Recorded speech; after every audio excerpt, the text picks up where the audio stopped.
Looking like we're back. Hello, everybody, and welcome to round 4 of the Duckling and Sqweeby Community Brawl Stars with special guest caster Scarzig.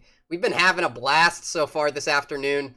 Some close games, some not so close games, a lot of champion level ups, and we're cruising on through here. Okay, yeah, I've been trying that as well for a few minutes, so we're diving in here. I know that GMO was having some internet issues a little bit earlier today, so there's probably some sort of thing along with that where the internet might not be allowing spectators to load in consistently. So we will unfortunately need to go to our backup SnipeCross, but to call it a backup is also not undefeated. doing it justice. Yep. Because SnipeCross is also a fantastic player, and so pulling up the perspective here and getting into this first game, we're already underway with Aurelia Azir, and so Psycho let this deck through and is very confident apparently in their ability to 2-0 it with something else.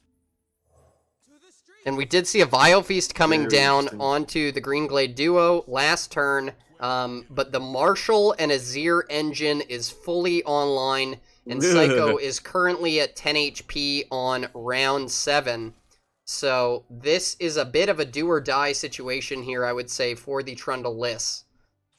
Round 7 and round 8 is probably as long as you can expect to survive against this deck, so it is definitely a marvel that Psycho has gotten to this point. With the engine coming through with Azir and the Marshall, these tokens are massive, and if Psycho has Withering Wail or Box or Ice Shard waiting in the hand, we could still see yet more survival, and here is the whale. Woo! There it comes. That's a big whale. We're unable to get Psycho's hand because of the shard mismatch, and I will reiterate what Scarzig said earlier.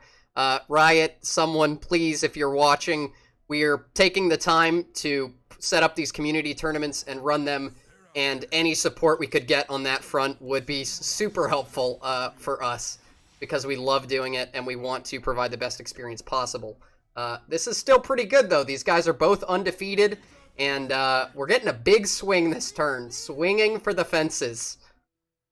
I think SnipeCross is starting to see now, with the hand thinned out, with the Withering Wail through, with potential for a Watcher combo to come down next round, that you have to try to end things here. Only 3 mana left on Psycho's side. Is this going to be an Ice Shard, or maybe just a Vile Feast to just barely hold this down?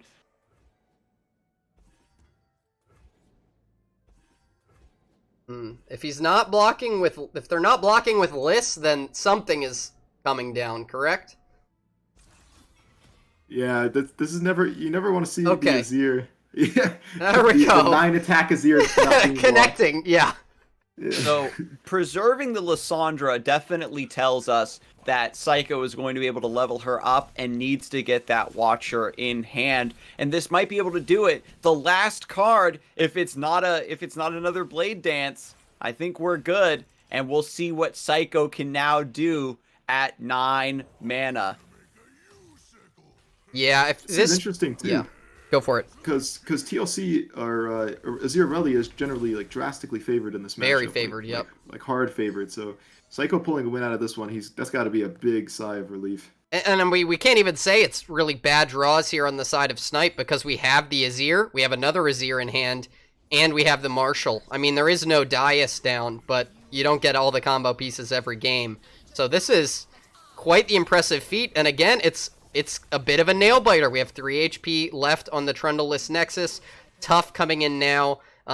If there wasn't vulnerable on the Marshall, maybe it's possible to pull it out because of that attack buff that the Sand Soldiers get, but once that falls, I think it's pretty much signed, sealed, delivered. And the miracle happens. I've only seen TLC. Oh, but wow. No, it doesn't matter. He still gets it. It's still the other. Okay, I thought. Wow, double fading. I was worried that there was going to be the throw, but that's just the final 8 drop to get the Watcher to 0. Okay, well, you can shuffle an Azir here, but what is it really gonna do? You're gonna wait have for the- yeah. It's not gonna you- do enough.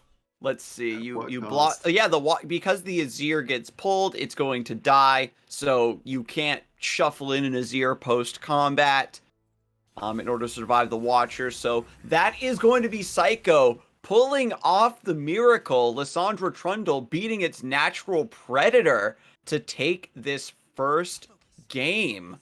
He And is just able those- to shuffle in his ear here, but with that as the only card in deck, it is over. Yeah. Yeah, because much then you the can do. attack gets locked in, right? And then you're obliterated. No, he did shuffle. But- It's already happened. Oh, I see. Yeah. Yeah, 'cause Yeah, when yeah, but you I lock mean, it in, doesn't. obliterates, Yeah. and then you shuffle it in after. Okay, I see. I But think it's just it's- a visual bug on my side. I didn't see Gotcha. Yeah.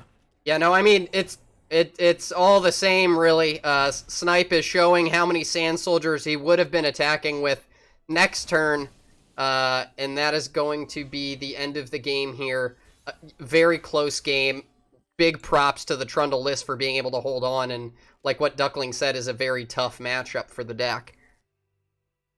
The amount of times I've seen TLC beat Aurelia Azir, I can count on one hand, and Psycho is counting themselves among those fortunate few and taking that game 1. And this is quite the upset. You All know, right, Aku versus Rob. 2 names that may be familiar to people in chat. Rob, a fellow streamer, and Aku X is I believe, a tournament organizer and just generally known entity within the competitive scene. So cool to see them facing off. It is Riot Fist Bump card back into Seasonal card back. So very strong card back competition going on here. And when we're looking at the strong competition, you have to think of the strength of this double Sea Scarab opening, but with Game Boy Rob having triple Nasus in the hand.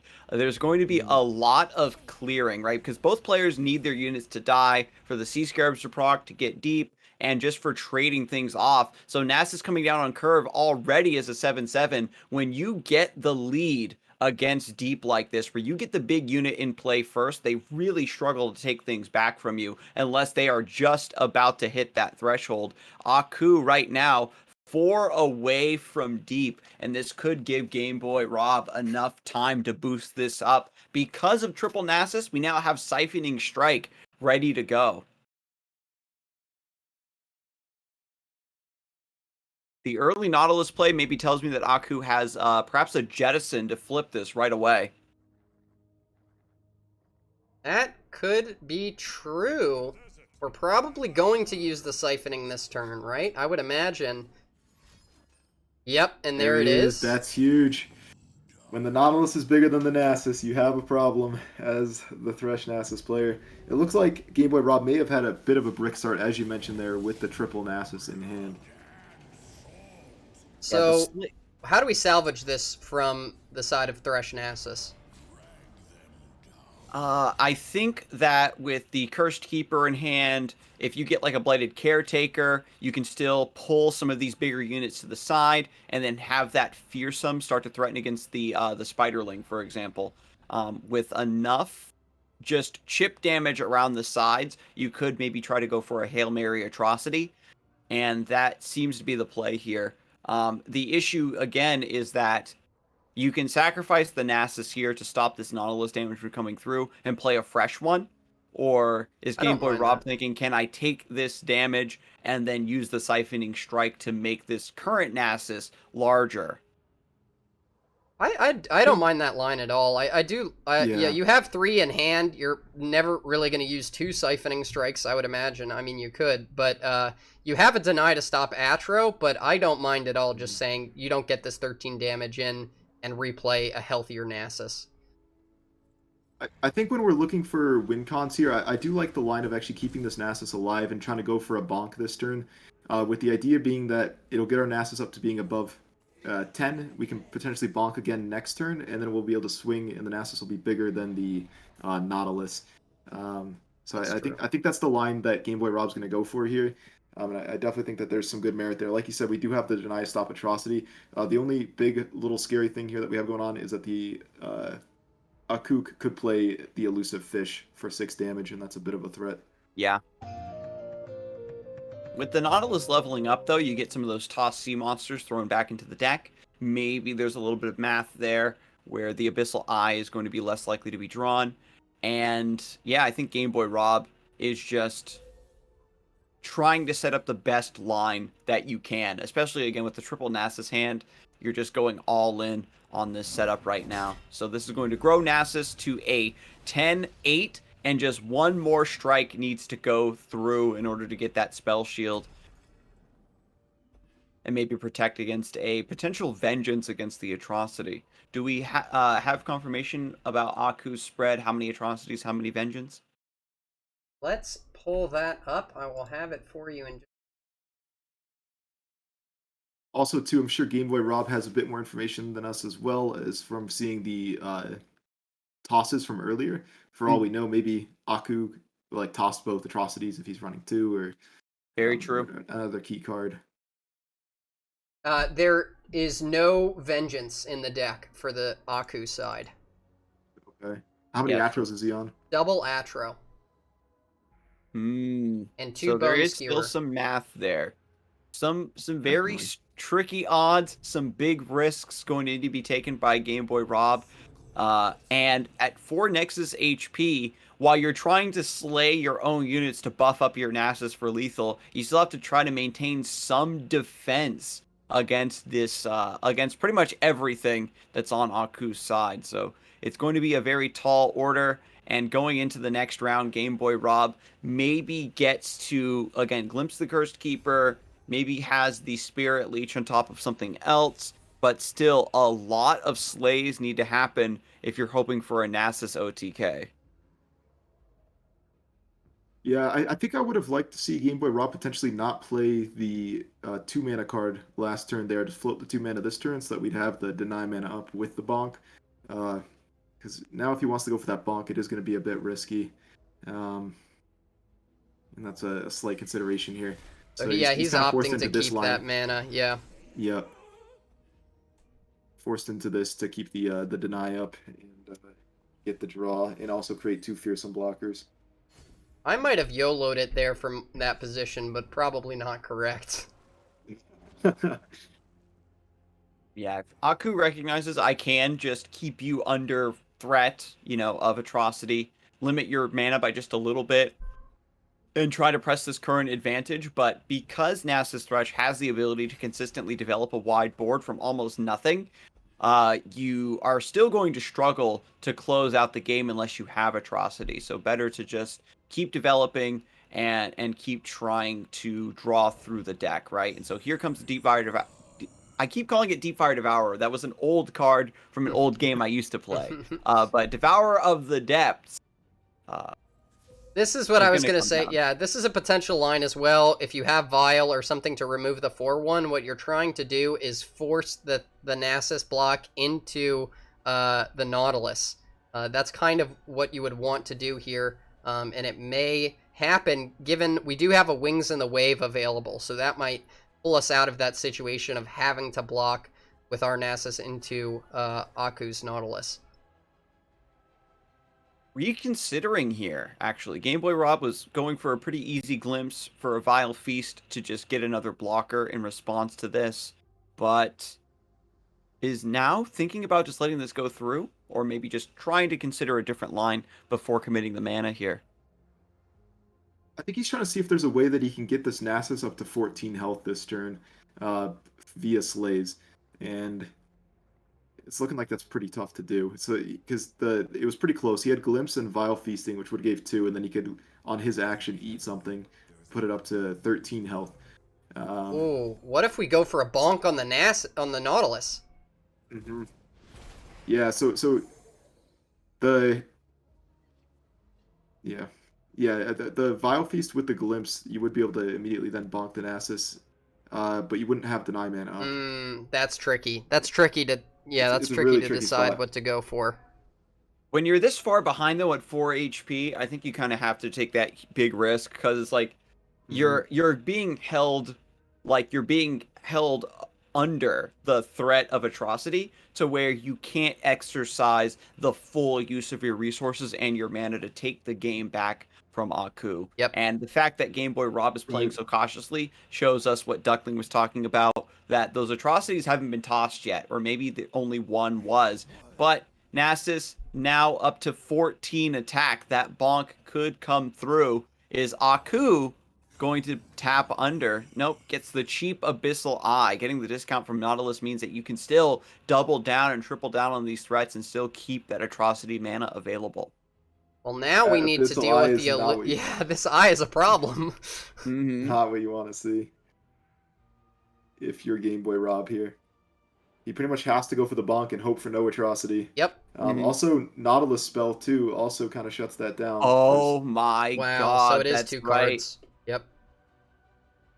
Yeah, the longer you wait, the more chance they have it. And What about a Bone Skewer? oh my Bones, god, yeah, if he's running Bone Bone Skewer Skewer as is well, cracked! that's another one. Yeah. So there's the Siphoning Strike coming through. It's going to boost this Nasus up if it does connect. And Aku responds with the atrocity. Oh, they always have it. NA style. If they Always have have it, it. they have it. And here's the tip chat. They always have it. GG, though. That was definitely a close one. Yeah, Looked like Game Boy Rob... Sorry. No. Sorry, Scarzig. It's No, done. please take. Yeah, no. I'm always going to stop what I'm saying to let you make your point, my friend. No worries there. I was just going to say, it looked like, and this is kind of based off what you said as well earlier there too, that he definitely had a bricked opening hand there, he being Game Boy Rob with the triple Nasus. And in that matchup, you really do want to have more of an aggressive start to try to punish their weak AoE. They have Withering Wail and Vile Feast, but no avalanches. And that often allows you to get in some pretty good damage early. So ultimately, it did end up costing Game Boy Rob the game there. But Yeah, overall, it's like you took the line of play that you could when you're presented with 3 champions like that. The Siphoning Strike can be a huge blowout in a lot of games. And just unfortunately, when you get deep that quickly, like we saw the Double C Scarab being established early by Aku, that you're just getting deep very quick, and then a lot of the stuff that you're developing is just too big for Nasus Thresh to deal with. Those 4 HP units that really bully out smaller decks and mid-range decks just can't keep up anymore with the sea monsters. Looks like we're good to jump into the next game here as well. And we've got Thresh Nasus running it back against Ash LeBonk. The Bonk v Bonk matchup. And this, I mean, from the get-go, it's looking Aku favored, right? That is one of the main reasons you would bring the Freljord Nox deck, is to be good into dragons potentially, and definitely Thresh Nasus as well. Mm-hmm. And Exactly so we've right. got Game Boy Rob and Aku's perspective here. And when it comes to Nasus Thresh, you talked about it earlier, Duckling, that the Frostbites matter so much in this matchup to shut down a lot of this aggression, to fix the trades. But when we see Aku's hand here with just double Troll Chant, not a lot of things to develop. The pressure has not really been established yet from either side. yeah, very slow start again here from Game Boy Rob. He has the fearsome units, but it tends to be pretty irrelevant in this matchup. As Freljord Ash does have a lot of fearsome blockers naturally, and then they just get endless value because they keep freezing it, and now he still has a fearsome blocker on the future turn. So it's already looking like a tough start here for Game Boy Rob. Yeah, so just forced to glimpse this rather than give up the unit in this free trade. And the Brittle Steel does so much heavy lifting. The Nasus Thresh relies on units with very high attack power and low HP. We've even got Aku picking up a Shunpo here. And that means that once the mid game is set up and that advantage is gotten, the Shunpo can come through and punish Game Boy Rob for, again, this very slow start that is unusual for this archetype. If Game Boy Rob does fall to this Shunpo, he will feel a bit betrayed. I can guarantee you that. As someone who put Shunpo on the map a little bit. But Duckling, correct me if I'm wrong here, but I would say that this matchup from the Thresh Nasus side actually plays a good bit like it would into TLC, in the terms of you need to kind of get the slays on your own, not really guarantee, like, bank on killing your opponent's units as much for slays, and just try to, like, make it an uninteractable slay game plan to buff up your own Nasus. No, you're 100% right, Sqweeby. Their only real interaction outside of freeze effects is like Coaling Strike and Reckoning. And if you can force out a Coaling Strike on a unit to like stop a Glimpse Beyond or something like that, then that's not a Coaling Strike on your Thresh, right? And you're happy about that. So generally, they're not going to be Coaling Striking to stop things like Rite of Calling and Glimpse Beyond. And you can get those Slay procs on your own, like you're saying.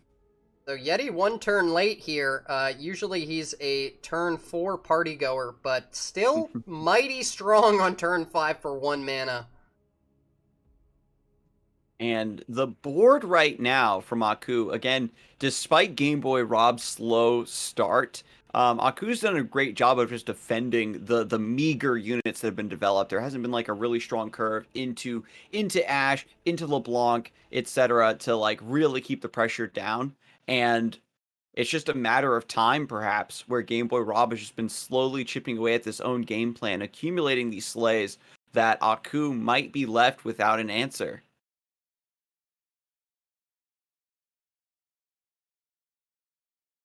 And so Game Boy Rob actually doesn't develop, just decides to pass, recognizes not a lot of damage is even coming through at this point. And what are you going to develop post-combat? Perhaps worried about Reckoning here. Yeah, that looks like the correct line. Just make Reckoning not a threat and probably develop a Merciless Hunter afterwards. Maybe into a Wings in the Wave into a Blighted next turn potentially to clean up these units. And that protection spell is coming down to keep the Enraged Yeti alive for 1 more round. And despite the board presence for Aku, I'm not feeling the danger level. You know what I mean? All of these spells have come through just to keep the board alive, but there's really no big threats to tie this together. Like if there was an Ashe or a LeBlanc as part of this mixture, you maybe feel a little bit happier about punching through. And right now, Blighted Caretaker, Game Boy Rob is doing a fantastic job of consistently presenting these threats, whittling away at Aku's board, and now the slays might finally come through. Slowly stacking up these slays, kind of not too much pressure here from OTK yet. Really, once we see that Ashe dropped, it's really going to put Game Boy Rob on a clock. But until that happens, we're just kind of trying to get as many slays as we can here throughout these turns. I'm a little surprised by this attack. I am as well. I definitely think you would want to be pulling with the 2-1 here.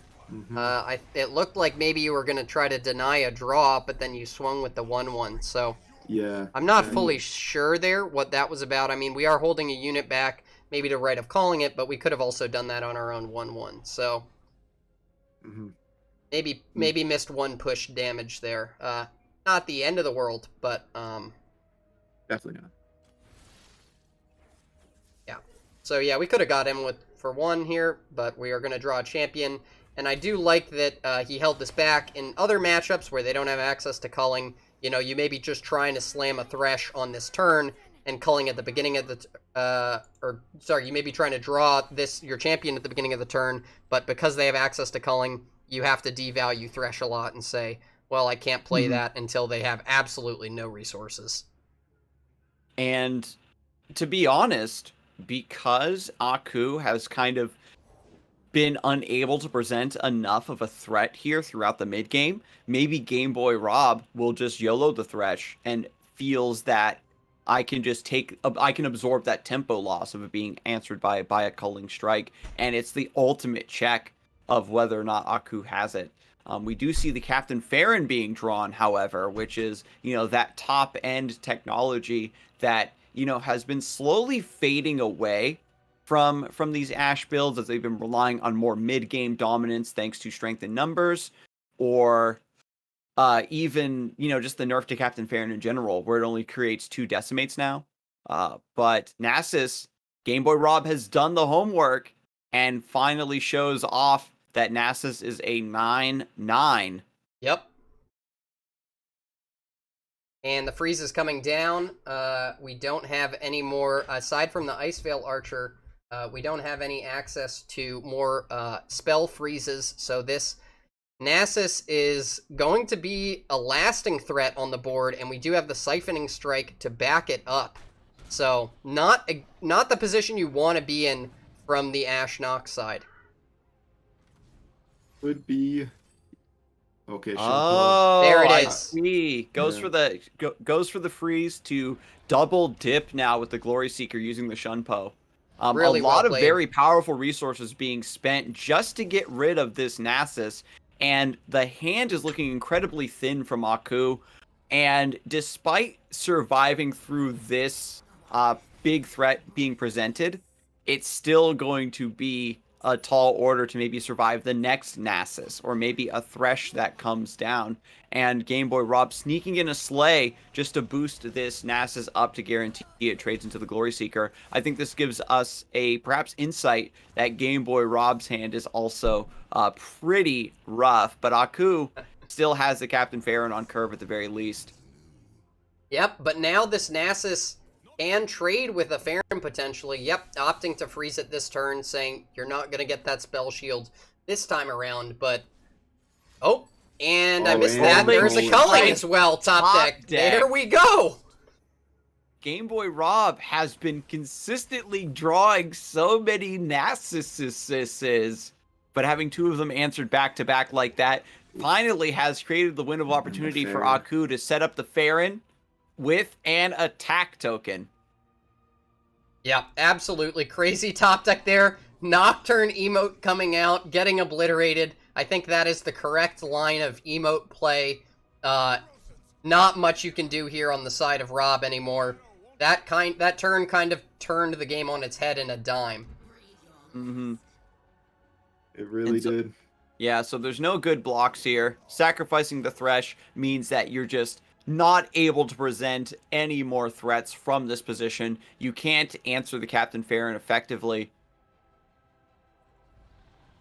And the That's going to GG be coming the down. surrender.